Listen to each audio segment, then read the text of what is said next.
Welcome to HRish, where we believe real talk builds better workplaces. Let's be honest. If you're watching this, you might be involved in a workplace issue or you're worried that one might be headed your way. Either way, you're probably anxious, uncertain, or a little overwhelmed.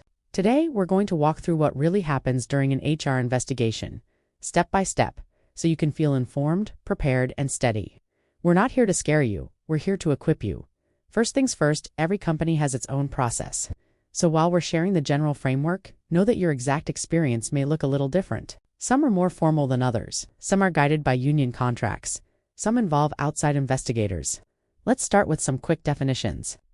In any workplace investigation, you'll usually hear two key terms. It could be a complaint about harassment, discrimination, threats, bullying, theft, retaliation, or any other workplace concern. The complainant. This is the person who brings the issue forward. The respondent. This is the person the complaint is made against. It's important to know that HR isn't automatically siding with either party. That means you have the right to union representation during any investigatory meeting that could lead to discipline. The investigation exists to gather facts, clarify what happened, and determine whether policy was violated.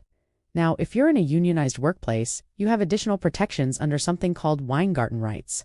So if you're being called into a meeting like that, you can request a union representative to be present, and the meeting must be delayed until they arrive. That's not just protocol, it's the law. Let's walk through what typically happens in an HR investigation. They may also review emails, texts, chat logs, camera footage, time cards, anything that helps piece together what happened. Step 1. Intake. This is where the issue is reported.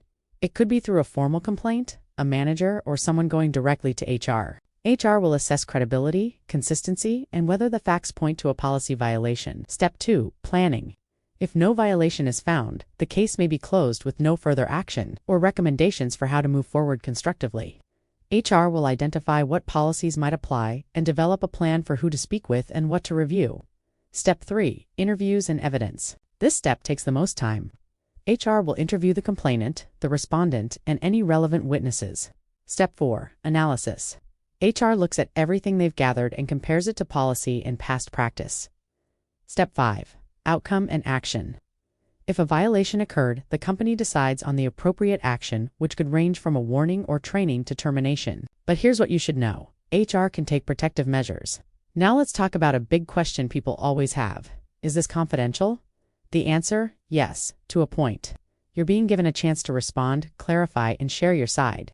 It's not a trial. It's an internal process to understand the facts. HR treats investigations as private and only shares details with those who need to know, but it's not anonymous. The respondent, meaning the person accused, has a right to know what they're being accused of.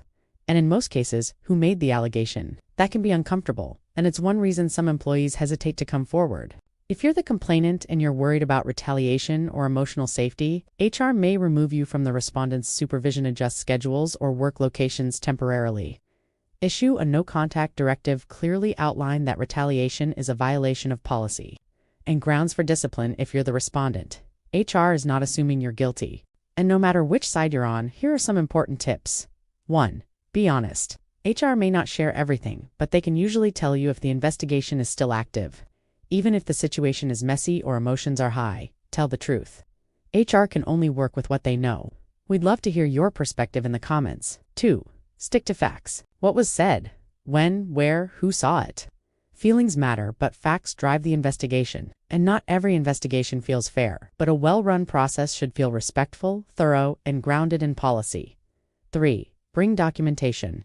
If you have screenshots, notes, emails, or texts that help clarify what happened, share them. Keep your own copy. It's okay to take notes for yourself, not to share publicly, but to track your own memory.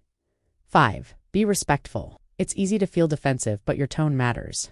Focus on being clear, not combative. 6. Follow up. If time goes by and you haven't heard anything, it's okay to ask for an update. Let me pause and ask you, have you ever been part of a workplace investigation? Drop a check if it was handled well, or a X if it left you confused or frustrated. Now, let's be clear. Not every investigation leads to discipline. Here's what matters most.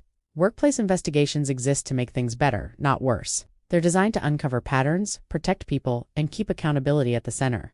If you ever find yourself part of one, we hope this video gives you the clarity and calm you need to navigate it well.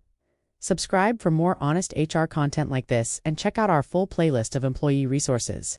If you're refacing a tough situation at work, subscribe, share, and let's build a workplace culture that makes work work. Thanks for being here. Stay curious, stay professional, and stay HRish.